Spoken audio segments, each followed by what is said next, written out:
طور پہ آپ سب کا شکر گزار ہوں کہ دس از پیک پاکستان پیپلز پارٹی کہ ہم اپنا سنڈے آئین کا سیلیبریشن مناتے ہوئے گزار رہے ہیں، اور میں سمجھتا ہوں کہ اگر کوئی یہ کام کر سکتا ہے تو یہ پاکستان پیپلز پارٹی کے کارکن، سیاسی کارکن کر سکتے ہیں۔ خاص طور پہ ہم اس لحاظ سے بھی سوچا جائے کہ آج ہم سندھ اسمبلی کا آڈیٹوریم میں یہ ایونٹ رکھ رہے ہیں، اور سندھ اسمبلی وہ صوبائی اسمبلی ہے جس نے سب سے پہلے پاکستان کے حق میں قرارداد پاس کیا تھا، اور یہ وہی صوبہ سندھ ہے جس سے قائد عوام شہید ذوالفقار علی بھٹو پیدا ہوا تھا، اور اسی شہید ذوالفقار علی بھٹو ہمارا آئین کا بانی ہے، اس پہ ہم فخر کرتے ہیں۔ پاکستان کی 1973 کی کانسٹیٹیوشن بھٹو شہید کا امانت بھی ہے، اور ہر شہری کا اور اپنا ریاست کے درمیان ایک معاہدہ ہے، ایک کانٹریکٹ ہے پاکستان کے عوام کا اور اپنا ریاست کے درمیان، اور اس کانٹریکٹ کے تحت پاکستان کا ہر طبقہ، جیسے رضوی صاحب نے آرٹیکل 3 کا ذکر کیا، کا حق کا تحفظ بھی دیا جاتا ہے، ایکول ریپرزنٹیشن بھی دیا جاتا ہے، اور یہ گارنٹی کیا جاتا ہے کہ آپ کا جس بھی صوبہ سے آپ تعلق رکھے، جو بھی آپ زبان بولے، آپ مرد ہو، آپ عورت ہو، آپ امیر ہو یا غریب ہو، اس پاکستان کے تحت آپ سب ایک ہے، آپ سب پاکستانی ہیں۔ اور یہ آئین اتنا خوبصورت ہے، یہ پاکستان کا ایک ریفلیکشن ہے۔ پاکستان ایک وفاقی نظام ہے، اور ہمارا آئین ہمیں یہ وفاقی شکل دلواتا ہے۔ پاکستان ایک اسلامک ملک ہے تو ہمارا ایک اسلامی آئین ہے، اور پاکستان جمہوریت پسندوں کا ملک ہے تو ہمارا آئین جمہوری آئین ہے۔ اور جب تک پاکستان کا آئین جب سے پاکستان کا آئین بنا ہے تو مسلسل ایک کوشش کیا جاتا ہے کہ اس آئین پہ حملہ ہوتا ہے، اس آئین پہ ڈاکہ مارا جاتا ہے، وہ اس لیے کہ کچھ قوتوں کو یہ برداشت نہیں ہوتا کہ پاکستان کے عوام کو ان کا حق ملے، سارے صوبے کو ان کا حق ملے، وہ اپنے وسائل کا مالک خود ہو، ہر شہری کو اپنا ووٹ کا طاقت ہو، ہر شہری کے پاس یہ حق ہو کہ وہ اپنے ملک کے نمائندے چنے۔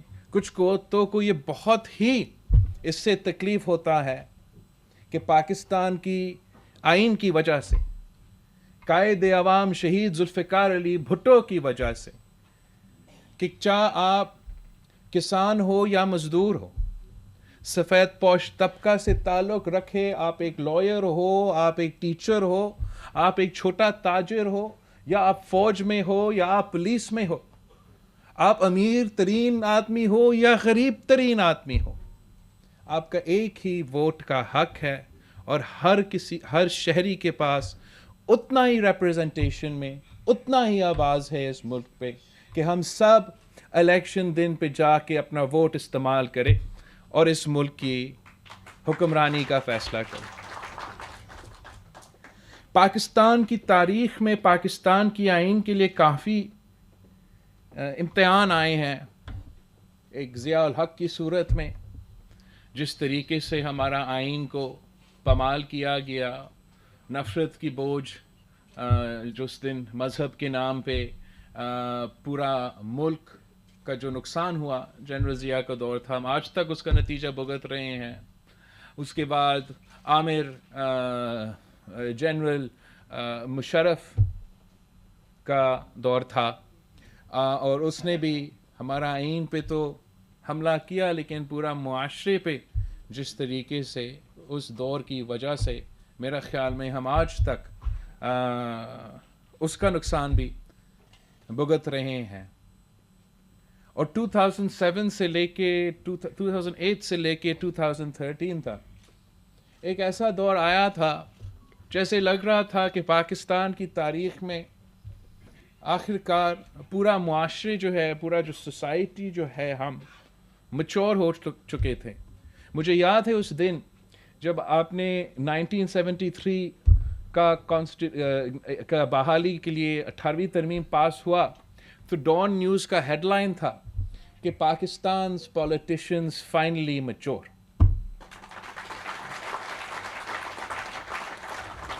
اور وہ اس لیے اتنا امید کا دور تھا کہ ہمارے پاس تو 1973 سے لے کے آئین تھا، 1947 سے لے کے ملک تھا، لیکن ہمارا پولرائزیشن، ہمارا پارٹیزن شپ اس حد تک پہنچ چکا تھا، کوئی آپس میں بیٹھنے کے لیے تیار نہیں تھا، اور اس کے نتیجے میں ملک نہیں چل سکا.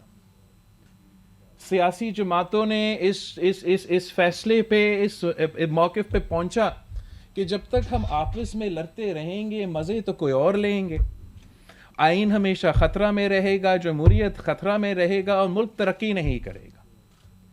جو شہید محترمہ بے نظیر بھٹو نے اس کے باوجود کہ جو ہمارے اس وقت کے مخالف تھے،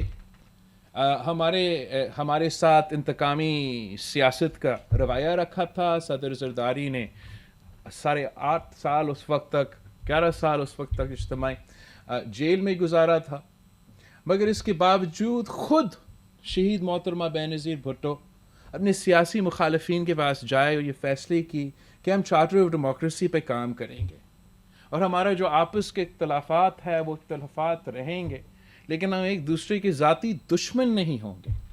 ہم پاکستان کے مفاد کے لیے ہم اگر اپنا لڑائی ہے بھی صحیح، وہ الیکشن کے حد تک ہوگا، اور الیکشن کیمپین کے دوران ہم ایک دوسرے کے مخالفت کریں گے.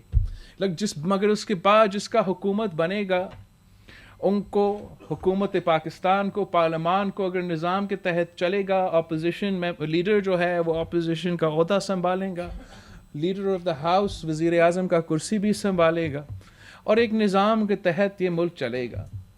اور اس کنسنسس میں نہ ہم نے نون لیگ کے یا ہمارے دوسرے کوئی مخالفین کو جیل بھیجا، اور جب ان کو موقع ملا تو ایک حد تک یہ نظام چلتا رہا. اور اس ماحول میں کیا ہوا؟ اس ماحول میں ہم آپس میں جمہوریت کی جنگ نہیں لڑ رہے تھے یا آپس کی لڑائیاں نہیں لڑ رہے تھے، ہم پاکستان کے عوام پہ فوکس کر سکے. ہم 18ویں ترمیم بھی پاس کر سکے، بے نظیر انکم سپورٹ پروگرام لے آ سکے، اور جو بہت ہی پرانے پاکستان کے مسائل ہو، ہر کسی کہیں نہ کہیں ہم نے ان کا ایڈریس کیا ہو. ایک زمانے میں ناردرن ایریاز ہوتا تھا، ان کو ہم نے گلگت بلتستان بنا دیا. NWFP کے نام سے، صوبہ سرحد کا نام سے ایک صوبہ ہوتا تھا، ہم نے پختونخوا بنا دیا. اور یہ صرف اس لیے ممکن تھا کہ ہمارا کوشش یہ تھا کہ ہر ادارہ اپنا دائرہ میں رہ کے کام کرے. اس دور میں بھی مسائل تھے، مگر اس کنسنسس کی وجہ سے ہم اپنے دور میں ڈیلیور کر سکے. ماضی میں یہ ہوتا رہا کہ جس کا حکومت آتا تھا وہ پہلے اپنے مخالفین کو جیل بھیجتے تھے، اور پھر جو ان کے ترقیاتی منصوبے ہوتے تھے، جو ڈیولپمنٹ پلان ہوتے تھے، ان کو بند کرواتے تھے، چاہے وہ آدھا بنا ہوا ہو بھی صحیح، اور اپنے کاموں پہ شروع ہو جاتے تھے. پھر کوئی اور حکومت میں آ جاتا تھا، وہ پہلے اپنے مخالفین کو جیل بھیجتے تھے، پھر ان کا کام رکواتے تھے اور نیا کام شروع کر دیتے تھے. تو یہ 2008 سے لے کے 13 تک وہ پہلا دور تھا کہ اگر پیپلز پارٹی نے کوئی کام شروع کیا تو نون لیگ نے اس کو مکمل ہونے دیا. اور یہی وجہ ہے کہ آج چائنا پاکستان اکنامک کوریڈور چل رہا ہے. اس کی وجہ سے ملک بھر کا انفراسٹرکچر گلگت بلتستان سے لے کے گوادر تک پنجاب پختونخوا اور سندھ سمیت میں ڈیولپمنٹ کا کام ہوا ہے، تو اسی وجہ سے ہوا. اور اس کنسنسس کی وجہ سے بہت کوشش تو تھا، مگر غیر جمہوری قوتوں کے لیے جگہ کم تھا. تو اس لیے پھر کسی کا ڈاکٹرن تھا یا کسی کا اسکرپٹ تھا کہ ایک سلیکٹر کو لانچ کیا گیا، اور لانچ اس لیے کیا گیا کہ اس کنسنسس کو توڑنے کے لیے مکمکا کا پروپیگنڈا چلا، اور اس کنسنسس کو توڑنے کے لیے تاکہ غیر جمہوری قوتوں کو زیادہ جگہ ملے، ان کو ایک پراکسی وزیر اعظم ملے، ایک ایسا وزیر اعظم ہو جو قوم کی مسائل سے میں کوئی دلچسپی نہ لے، جو پارلیمان میں کوئی دلچسپی نہ لے، جو جمہوریت میں کوئی دلچسپی نہ لے، یہاں تک کہ معیشت کا بھی کوئی اس میں کوئی دلچسپی نہ ہو، کہ وہ سمجھے کہ وزیر اعظم وہ بنا ہے اس لیے نہیں کہ وہ ٹماٹر اور پٹیٹو کا قیمت لگا دے. وہ بنا اگر وزیر اعظم تو صرف اس لیے کہ وہ اپنے آپ کو، اپنے خاندان کو فائدہ پہنچائے، اور پاکستان کو جتنا ہی نقصان ہو کوئی پرواہ نہ ہو. اور ہم نے دیکھا، اور میں نے جب اس وقت جب ہم کامیاب ہوئے اس وزیر اعظم کو ہٹانے میں، عدم اعتماد لے کر آنے میں، تو وہ بھی 10 اپریل 2022 تھا، اور ہمارا کانسٹیٹیوشن بھی 1973 کانسٹیٹیوشن 10 اپریل کا بنا ہوا تھا. تو اور آئرنی یہ تھا کہ وہ شخص کو اس لیے لے آیا گیا، ایک تو سازش نظام کے خلاف، لیکن ایک تو سازش اس آئین کے خلاف. وہ لوگ جو کہتے ہیں کہ 18th امینڈمنٹ، اور 18th امینڈمنٹ کے نام سے لے کے پھر وہ کمپلین کرنا شروع کر دیتے ہیں کہ صوبوں کو سب کچھ چلا گیا، وفاق کے پاس کچھ بھی نہیں. ایکچولی ان کا مسئلہ 18th امینڈمنٹ میں سے نہیں، ان کا مسئلہ 1973 کانسٹیٹیوشن سے ہے. وہ تو پہلے بھی نہیں مانتے تھے اور آج بھی نہیں مانتے. بہرحال سو 10 اپریل جب ہم پارلیمان میں تھے اور میں تقریر کر رہا تھا، تو اس وقت میں نے کہا کہ یہ لڑائی ایک براڈر لڑائی ہے، اور خان صاحب ایک بار پھر فیضیاب ہونا چاہ رہا ہے. مگر اسی تقریر میں اٹھ کے اسی وقت میں نے یہ کہا تھا کہ اس نے ہر ادارہ کو بانٹ لیا ہے، ڈیوائڈ کر لیا، سیاست کو ڈیوائڈ کر لیا اس حد تک کہ ہم ایک دوسرے سے بات نہیں کر سکتے. لیکن ساتھ ساتھ ہمارا جوڈیشری کو بھی ایسے ڈیوائڈ کر لیا، ہمارا میڈیا کو بھی ایسے ڈیوائڈ کر لیا کہ آپ ایک چینل کھولے اور دوسرے چینل کھولے تو مختلف پاکستان ہے. مطلب اتنا ہمیں ڈیوائڈ کر لیا کہ اسٹیبلشمنٹ کو بھی ڈیوائڈ کر لیا. تو ہم نے سمجھا کہ عدم اعتماد لے کر آ کے آئینی عدم اعتماد لے کر آئے، جمہوری حملہ کر کے اس غیر جمہوری شخص کا ہم خاتمہ کریں گے اور جمہوریت کا بحالی ہوگا. لیکن ہم نے دیکھا وہ شخص چلا گیا، وہ سوچ وہیں کے وہیں ہے. وہ نقصان جو 3 سال میں ہوا، پتہ نہیں ہم کب تک اس نقصان کا جو اثرات ہے وہ بھگتتے رہیں گے. کب تک ہمارا پارلیمان، ہمارے سیاستدان اتنا ڈیوائیڈڈ ہوں گے کہ ملک چلانے میں مشکلات آ رہے ہیں. کب تک ہمارا عدلیہ اتنا پولرائزڈ ہوں گے اور پارٹیزان، جو میں نے تو ہسٹری یونیورسٹی میں بھی پڑھا ہے اور تاریخ سے کافی واقف ہوں. میں نے کبھی ایسا ایگزامپل نہیں دیکھا کہ توبہ مطلب بچوں کی طرح لڑتے ہیں. سپریم جوڈیشل کاؤنسل, ججز اپوائنٹمنٹ کی پروسیس, انصاف دینے والے کے پورا کا پورا ادارہ بیٹھ کے تو آپس میں لڑ رہے ہیں, تو عوام اور قوم کا کیا امید ہو انصاف؟ اور کب تک اس کا نقصان ہوگا مجھے نہیں پتا, مگر نقصان تو ہے اور بہت زیادہ ہے. اسٹیبلشمنٹ تو ایک ادارہ, بالکل صحیح کہا گیا, ادارہ تو ہونا تو نہیں چاہیے, لیکن ایک انویزیبل پیج تو ہے ہمارا کانسٹیٹیوشن میں, ایک انویزیبل پیج تو ہے. اور ہمارا مقصد یہ ہے کہ جتنا سپیس ہم جمہوریت کے لیے لیں گے, جتنا سپیس پارلیمان کے لیے ہوگا, جتنا سپیس ہم جمہوری اور سویلین ادارے کو دیں گے, جتنا ہم اپنا کام کریں گے, تو پھر اتنا کم سپیس غیر جمہوری قوتوں کو ملیں گے. مگر اس وقت جب پارلیمان اور سیاستدان اس حد تک لڑ رہے ہیں کہ آدھا پارلیمان خالی ہے اور آدھا پارلیمان چل رہا ہے, جب جوڈیشری اس حد تک لڑ رہی ہے کہ سننے میں آ رہا ہے کہ ایک جج صاحب دوسرا جج صاحب سے بھی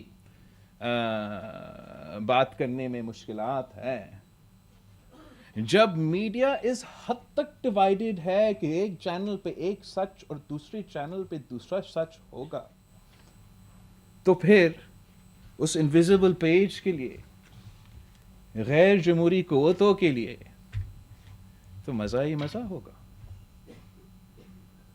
مجھے جو خدشہ ہے کہ ہم اتنا ایک بحران سے گزر رہے ہیں, آئینی بحران, سیاسی بحران اور معاشی بحران. معاشی بحران پہ ہم آئیں گے, ہم کیا کہیں گے عوام کو کہ وہ آئین کھائیں گے؟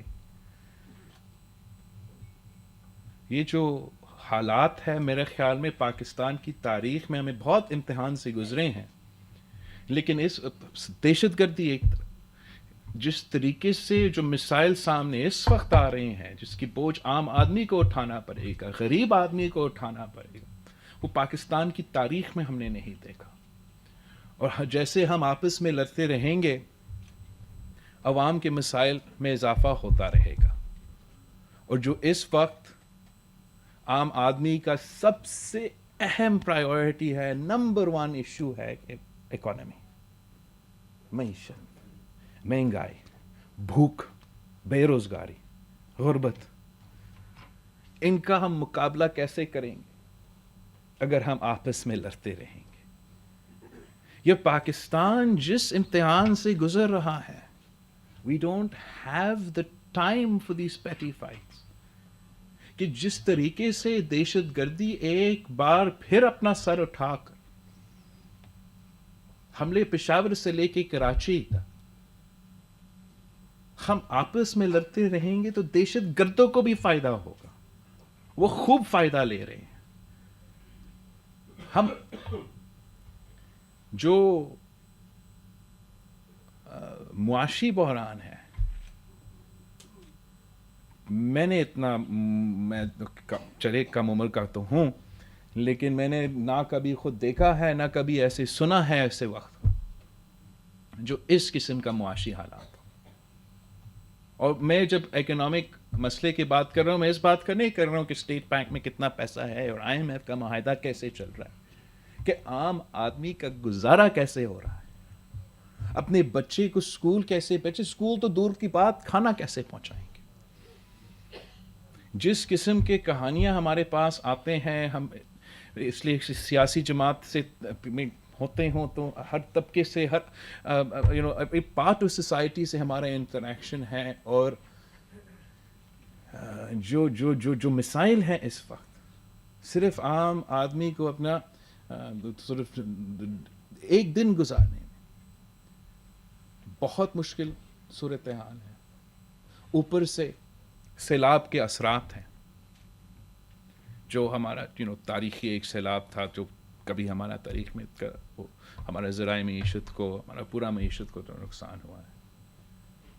کوئی اور ملک ہوتا جس کا ایک طرف دہشت گردی کا آگ, دوسرے طرف سیلاب کی نقصان اور اوپر سے مہنگائی کی اتنا اثرات ہوتا, تو ہم سیاست کو پوز کر دیتے, آپس کی لڑائی چھوڑ دیتے اور ساتھ آپس میں بیٹھ کے کہتے کہ ہم کیا کریں تاکہ ہم ملک کو عوام کو اس بحران سے, اس مشکل وقت سے بچا سکے. ہم سمجھتے ہیں کہ یہ سارے مسائل کا حل ہمارا آئین میں ابھی بھی ہے, آرٹیکل 1 کی شکل میں ہو, آرٹیکل 2 کی شکل میں ہو, آرٹیکل 3 کی شکل میں ہو. کافی مسائل کو ہم مینیج کر سکیں گے اگر ہم صرف اپنے آئین پہ امپلیمنٹ کرنا شروع کر دیں. ہم خود اپنے ہاتھوں جو ہے پاکستان کی جمہوریت, پاکستان کی آئین, پاکستان کی ڈیموکریٹک سپیس کو جو نقصان آج ہو رہا ہے, ہم آنے والا کل کے فکر مند ہیں کہ اگر ہم آج ان مسائل کا حل نکالنے کی کوشش نہیں کریں گے تو کل جو ہمارے سامنے بحران ہوگا ڈبل دا سائز ہوگا. ہم یہ سب مل کے آپس میں مل کے, پاکستان پیپلز پارٹی کا یہ ایکسپیرینس ہے کہ قائد عوام شہید ذوالفقار علی بھٹو کا دور ہو تو تب بھی آپ نے سب کے ساتھ مل کے آئین سازی تو کی. شہید محترمہ بینظیر بھٹو کے وقت میں چاہے وہ MRD ہو چاہے وہ ARD ہو, آپ نے جمہوریت بچانے کے لیے کنسنسس تو بنایا. صدر زرداری کے دور ہو اور آپ نے 18ویں ترمیم پاس کیا ہو, 5 سال پہلی دفعہ سویلین حکومت نے اپنا ٹرم مکمل کیا ہو, میں کیا کیا گنواؤں اس دور کا, وہ آپ نے کنسنسس کے ساتھ کیا.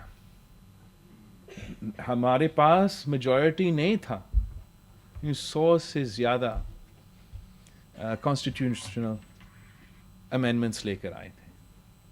اور آج بھی پاکستان کے عوام پارلیمان کی طرف دیکھ رہے ہیں, جوڈیشری کی طرف دیکھ رہے ہیں, مگر اتنا امید نظر نہیں آ رہا.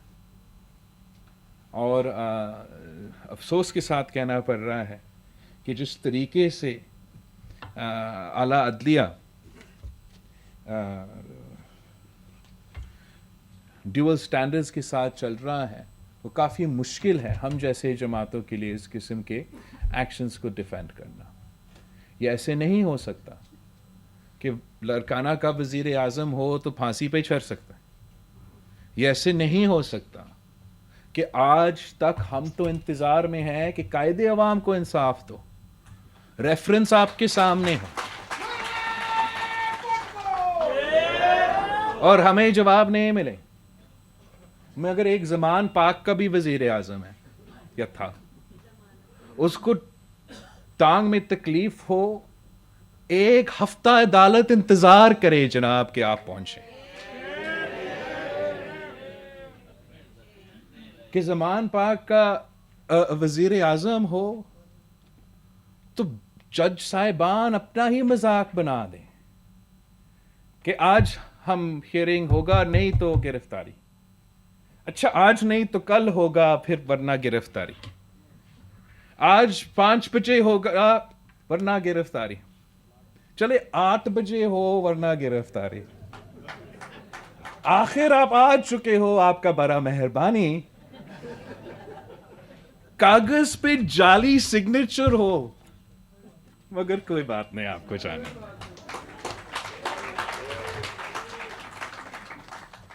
ایسے نہیں ہو سکتا. دوگلا نظام تو نہیں چلے گا اور نہ ہی ہم برداشت کریں گے. ایسا نہیں ہو سکتا کہ شہید محترمہ بینظیر بھٹو کی حکومت گھر بیچنا ہو تو ایک جنگ نیوز کا ایڈیٹوریل کافی ہو, اور خان صاحب کی حکومت بچانی ہو تو آئین کو جس طریقے سے موڑنا پڑے, ری رائٹ کرنا پڑے تو کر لیں گے, لیکن لادلہ کو بچانا ہے. یہ ایسے نہیں ہو سکتا. یہ ایسے نہیں ہو سکتا کہ ہم نے اگر آئین میں ڈیفلیکشن کلوز ڈالا تھا تو بڑا سوچ سمجھ کے ڈالا. اس لیے ڈالا تھا کہ حکومتوں کے گرانے میں اور سازشوں کے جو جمہوریت کے خلاف ہوا ہے اس سے ہم خوب واقف تھے اور اس سے ہم نے بچانا تھا، لیکن ساتھ ساتھ جمہوریت کا ہم نے اور پارلیمان کا ہر ممبر کا اپنا ووٹ کا وہ پاور دلوانا تھا. تو ہم نے بڑے واضح طور پہ ان کو ووٹ کا حق دیا، وہ جہاں بھی چاہیں ووٹ ڈال سکیں، مگر آبویسلی جا کے پھر وہ ووٹ استعمال جب ہوتا ہے، چاہے وہ بجٹ ووٹ ہو یا وہ وزیر اعظم کے الیکشن میں، اگر وہ پارٹی لائن کے خلاف ہوا تو وہ ضرور جا کے بائی الیکشنز میں حصہ ڈالیں. اس پروسیس سے پہلے ایک آئین کا انٹرپریٹیشن تھا، جب خان صاحب کا حکومت بچانا تھا تو دوسرا آئین کا انٹرپریٹیشن آ گیا. اس قسم کا دوگلا نظام نہیں چلے گا. یہ جو مقدس گائے کا سلسلہ ہے یہ رکنا پڑے گا. ہمارا ایک ڈبیٹ چل رہا ہے کہ لیجسلیشن انہوں نے پاس کرنا ہے، ایک اور مقدس گائے والا لیجسلیشن. وہ کہتے ہیں کہ اگر آپ فوج سے یا جوڈیشری کا کسی کا شخص کا توہین ہوگا تو پتہ نہیں کتنے سال تک آپ گرفتار رہیں. مقدس گائے والا لیجسلیشن ہم کب تک کریں گے؟ میرا خیال میں وہی قانون ہونا چاہیے، وہی قانون ہونا چاہیے آپ کے لیے اور کسی بھی جج صاحبان کے لیے. اور اگر خاص طور پہ آپ سوچیں یہ نیب لیجسلیشن پہ جو ڈبیٹ چل رہا ہے، پاکستان پیپلز پارٹی کا موقف ہمیشہ یہ رہا ہے کہ نیب بنا اس لیے سیاسی انجینئرنگ کے لیے، غیر جمہوری قوتوں کو سپیس دینے کے لیے، الیکٹڈ نمائندوں پہ وہ تلوار لٹکانے کے لیے، اور اس لیے اس ادارہ کو بند کرنا چاہیے. اگر بند نہیں کرنا ہے اور ریفارمز کیے گئے ہیں تو اس طریقے سے جج صاحبان کا دلچسپی ہے کہ پتہ نہیں وہ سمجھ رہے ہیں کہ پتہ نہیں کیا خوبی وہ دیکھ رہے ہیں نیب لیجسلیشن میں. شاید خوبی یہ ہے کہ نیب تو میرے اور آپ پہ لاگو ہے، ان پہ تو لاگو ہی نہیں ہے. تو میرا سجیشن ایک تو پاکستان پیپلز پالیسی تو ہے ہی ہے کہ اگر آپ نے نیب کو بند کرنا ہے بند کر لے، نہیں کرنا ہے تو ہم اتنا دلچسپی نہیں رکھتے ہیں کہ آپ کس قسم کا ریفارم کر رہے ہو. آپ جو بھی ریفارم کرے وہ باقی جماعتوں کی مرضی ہے، مگر ہمارا ایک امینڈمنٹ ضرور ہوگا جو میں خود پیش کروں گا کہ نیب کا قانون جوڈیشری پہ لاگو ہو چاہے وہ جج پہ بیٹھے ہو یا نہیں.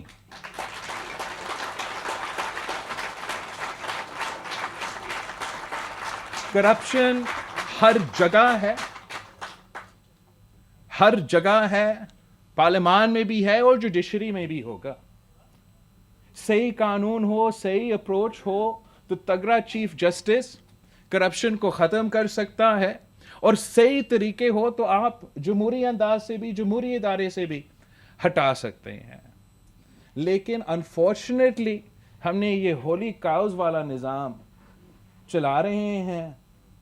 اس میں عام آدمی کے لیے قانون ایک ہوتا ہے اور ہمارے مقدس گائے کے لیے ایک دوسرا قانون بنتا ہے. تو کم از کم پاکستان پیپلز پارٹی اس دوگلا نظام کا مخالفت کرے گا، مقدس گائے والے قانون سازی کے مخالفت کریں گے، اور جو بھی لیجسلیشن ہے، قانون ہے، وہ ہر پاکستانی پہ ایک ہی قانون لاگو ہونا چاہیے. شاید اگر ایسے ہمارا نظام ہوتا تو آخر کار ہمیں بھی انصاف مل رہا ہوتا. میں پاکستان پیپلز پارٹی کے کارکن کا شکر گزار ہوں جنہوں نے 2 آمروں کا مقابلہ کیا اور ایک تیسرا سلیکٹڈ کو بھی گھر بھیجا. یہ آپ کی تاریخ ہے اور آپ کا مستقبل بھی یہی ہوگا انشاءاللہ کہ ہم نے اس ملک کے عام آدمی کے حقوق کا تحفظ دینا ہے، دوگلا نظام کا مقابلہ کرنا ہے، جمہوریت کا تحفظ کرنا ہے، اور آئین تو ہم نے بنایا تھا، ہم ہی بچائیں گے. آپ سب کا بہت شکریہ، خاص طور پہ جسٹس رضوی صاحب، جسٹس باقر صاحب اور لغاری صاحب کو جنہوں نے ہمارا اس اوکیزن پہ ہمیں جوائن کیا ہے. بہت شکریہ.